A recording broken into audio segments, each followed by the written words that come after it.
Chicken 65 எவ்வளோதான் வெளில சாப்பிட்டு பழகியிருந்தாலும் வீட்டில் செய்யும் போது நம்மளுக்கு இந்த மாதிரி கடையில் சாப்பிட்ற மாதிரி வரவே வராது. கண்டிப்பாக தான் நம்ம சொதப்பிடுவோம். அதை சரி பண்ணுறதுக்கு தான் இந்த வீடியோ உங்களுக்கு. ஹோட்டல் ஸ்டைலில் சிக்கன் 65 சிக்கன் கபாப் எப்படி பண்ணலான்றதை நம்ம ஃபுல்லாக ஸ்டெப் பை ஸ்டெப்பாக பார்ப்போம். நான் சொல்கிற டிப்ஸை மட்டும் பாருங்கள், அந்த மசாலா மட்டும் ஆட் பண்ணுங்கள், செம்ம பிரமாதமாக வந்துடும். வாங்க நம்ம வீடியோக்குள்ளே போகலாம். Welcome to Chandra Sanjarapatti, the authentic taste of real Chennai with love. Chicken 65 இல்லைனா சிக்கன் கபாப் இப்படின்னு சொல்லி ஒவ்வொரு இடத்துல பேர் இருக்குது. ஆந்திரா, கர்நாடகா இங்கெல்லாம் சிக்கன் கபாப்னு, நம்ம தமிழ்நாட்டில் சிக்கன் 65 சொல்லுவாங்க. இதுக்கு பார்த்தீங்கன்னா 1.5 கிலோ சிக்கன் எடுத்து வச்சுருக்கோம். 2 லெக் பீஸ் நல்லா கீறி வாங்கியிருக்கோம். அதுக்கப்புறமா போன்லெஸ் வித் போனோட நல்லா கழுவி க்ளீன் பண்ணி எடுத்துருக்கோம். லெக் பீஸை நல்லா கீறி எடுத்துக்கோங்க, அப்போ தான் மசாலா நல்லா மேரினேட் ஆகும். ஓகே, இப்போ மசாலாவை ஆட் பண்ணிடலாம். இதுக்கு பார்த்தீங்கன்னா ஃபஸ்ட்டு நாங்கள் மஞ்சத்தூள் சேர்த்துருக்கோம். 1.5 ஸ்பூன் மஞ்சத்தூள். ஓகேங்களா, 1.5 ஸ்பூன் மஞ்சத்தூள் சேர்த்துருக்கோம். அதுக்கப்புறம் பார்த்தீங்கன்னா 4 ஸ்பூனு ஜிஞ்சர் கார்லிக் பேஸ்ட், இஞ்சி பூண்டு விழுது, வீட்டிலே அரைச்சி பண்ண இஞ்சி பூண்டு விழுது 4 ஸ்பூன் நாங்கள் சேர்த்துருக்கோம். இதை சேர்த்துட்டு அதுக்கப்புறம் ஒவ்வொரு மசாலாமே ஆட் பண்ணலாம். வாங்க. கரம் மசாலா பார்த்தீங்கன்னா நாங்கள் 2 ஸ்பூன் ஆட் பண்ணியிருக்கோம். 2 ஸ்பூன் கரம் மசாலா ஆட் பண்ணிக்கலாம். கரம் மசாலா சேர்த்த பிறகு நம்ம காஷ்மீரி மிளகாத்தூள் சேர்க்குறோம். காஷ்மீரி மிளகாத்தூள் பார்த்தீங்கன்னா 3 ஸ்பூன் சேர்த்துருக்கோம். நீங்கள் 2 கூட சேர்த்துக்கலாம், ஸ்பைசினஸை பொறுத்து. இது கொஞ்சம் காரம் கம்மியாக இருக்கும், அதனால நாங்கள் 3 ஸ்பூன் காஷ்மீரி மிளகாத்தூள் சேர்த்துருக்கோம். ஸ்பைசி அதிகமாக இருந்தால் 2 கூட ஓகே, 1 கூட ஓகே தான். இப்போ முக்கியமான ஒரு 5 பெட்டி மசாலா எங்கள் வீட்டிலேயே பண்ணி எடுத்த வீட்டு குழம்பு மிளகாத்தூள். இதோட ஃபுல் வீடியோ வேணும்னா கமெண்ட் செக்ஷனில் சொல்லுங்கள். வீணியன் குழம்பு மிளகாத்தூள் சொல்லி நான் வீடியோ கண்டிப்பாக அப்லோட் பண்ணுறேன். இது பார்த்தீங்கன்னா 2 ஸ்பூன் சேர்த்துருக்கோம். இது 2 ஸ்பூன் சேர்த்த பிறகு நம்ம சீரக பொடியை சேர்த்துக்கலாம். சீரக பொடி 1 ஸ்பூன் போதும். ஓகேங்களா. அதுக்கப்புறம் அரிசி மாவு. இது 3 ஸ்பூன் நாங்கள் சேர்த்துருக்கோம். இது அரிசி மாவுலாம் ரொம்ப முக்கியம். அப்போ தான் சிக்கன் 65 பொரிக்கும் போது நல்லா உடையாமல் சூப்பராக அருமையாக வரும், கிறிஸ்பினஸாக. அந்த கிறிஸ்பினஸ்க்கு இன்னொரு சீக்ரெட் இருக்குது, நான் அதையும் சொல்கிறேன். அரிசி மாவு சேர்த்த பிறகு மைதா மாவு. இந்த மைதா மாவு பார்த்தீங்கன்னா 2 ஸ்பூன். ஓகே, இதெல்லாம் சேர்க்க சிக்கன் 65 நல்லா ஊறி சூப்பராக பயங்கரமாக உங்களுக்கு பிரியாமல் வரும். அதுக்கு தான் இதுவும் நாங்கள் 2 ஸ்பூன் சேர்க்குறோம். அதுக்கப்புறமா கடைசி மாவான நம்ம கார்ன்ஃப்ளவர் சேர்க்குறோம். இதுதான் ரொம்ப ரொம்ப ரொம்ப முக்கியம். இது பார்த்தீங்கன்னா 4 ஸ்பூன் நாங்கள் சேர்த்துருக்கோம். நீங்கள் 4 to 5 ஸ்பூன் கூட ஓகே.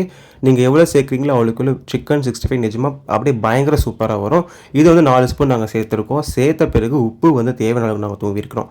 உங்களுக்கு செக் பண்ணிக்கோங்க, பிராண்டை பொறுத்து உப்பு அதிகமாக இருக்கும் கம்மியாக இருக்கும். நாங்கள் கொஞ்சமாக போட்டிருக்கோம், அதில் உப்பு அதிகமாக இருக்கும், அதனால இந்த பிராண்டை பொறுத்து.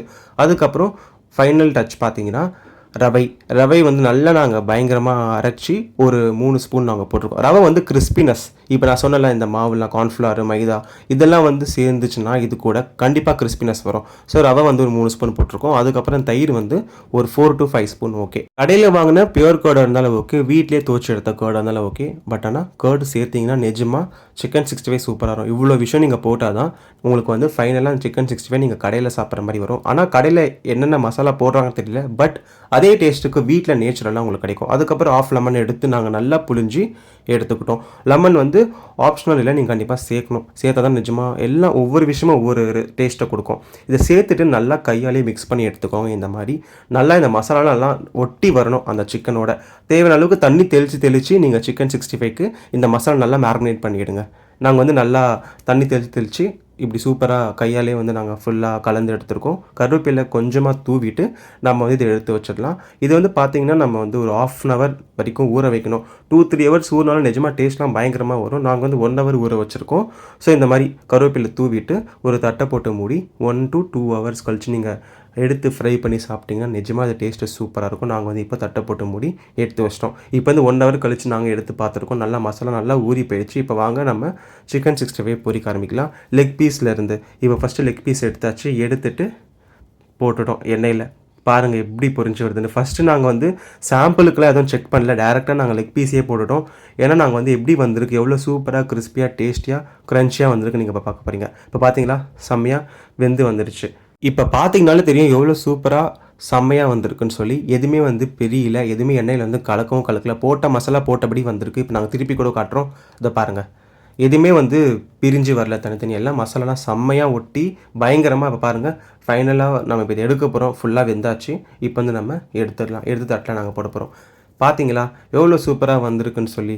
எண்ணெயில் எதுவுமே பிரியலை. இப்போ நாங்கள் சின்ன சின்ன பீஸ் காமிச்சிருந்தோம்ல, போன்லெஸ் இதெல்லாம் நாங்கள் சேர்க்குறோம். சேர்த்து இதையும் சூப்பராக அந்த மாதிரி நம்ம ஃப்ரை பண்ணி எடுத்துக்கலாம். இல்லை இன்னொரு விஷயம், நீங்கள் முட்டை வந்து சேர்த்திங்கன்னா அதுவும் சூப்பராக இருக்கும். அது கூட இன்னொரு டிப்ஸ் நான் சொல்கிறேன். நீங்கள் வந்து வெயிலில் வந்து ஒரு 1 ஹவர் ஓப்பன் பண்ணி அப்படியே வச்சுக்கோங்களேன். நிஜமாக அதுவும் நெக்ஸ்ட் கிளாஸில் இருக்கும். ஏன்னா ஒரு சில ரெஸ்டாரண்ட்ஸ்லாம் இப்படி தான் பண்ணுறாங்க.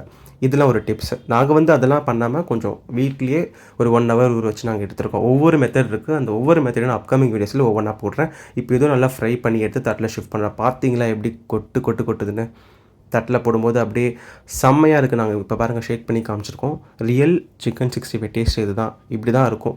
நீங்கள் இந்த மாதிரி ட்ரை பண்ணி பார்த்தீங்கன்னா. டெக்கரேஷனுக்கு வந்து ஆனியன் லெமன் சூப்பராக இருக்கும் நீங்கள் வச்சு சாப்பிட்டீங்கன்னா. இப்போ பாருங்கள் சிக்கன் வந்து நாங்கள் எப்படி வந்திருக்குன்னு காமிச்சிருக்கோம் பார்த்தீங்களா? செம்மையாக வந்திருக்கு. எதுவுமே ஹார்டாலாம் இல்லை, சாஃப்டாக இருக்குது. இப்போ பார்த்தீங்கன்னா புகை வரது கூட உங்களுக்கு தெரியும். நிஜமாக இதை ப்ரெஸ் பண்ணி பார்க்கும்போது அவ்வளோ சூப்பராக வெந்திருக்கு. நீங்கள் இதே மெத்தடில் ட்ரை பண்ணி பார்த்து கமெண்ட் செக்ஷனில் எப்படி வந்திருக்குன்னு சொல்லி எனக்கு சொல்லுங்கள். நம்ம சேனலை நீங்களும் சப்ஸ்கிரைப் பண்ணலாம், மறக்காமல் சப்ஸ்கிரைப் பண்ணுங்கள். மட்டன் பிரியாணிக்கு சிக்கன் பிரியாணிக்குலாம் 65 சூப்பராக இருக்கும். அந்த மட்டன் பிரியாணி ஃபுல் வீடியோக்கு நம்ம சேனலில் அப்லோட் பண்ணியிருக்கோம் செட்டிநாடு ஸ்டைலில். இது மட்டும் இல்லாமல் நம்ம தமிழ்நாடு ஸ்டைலில் பண்ண மீன் குழம்பு, மீன் வறுவலுக்கான மசாலா எல்லாமே நம்ம சேனலில் அப்லோட் பண்ணியிருக்கோம். எல்லாத்தையும் டிஸ்கிரிப்ஷனில் கொடுக்குறேன், மறக்காமல் போய் கிளிக் பண்ணி பாருங்கள். தேங்க்ஸ் ஃபார் வாட்சிங் the Chandra Sanjarapetti, the taste of Chennai.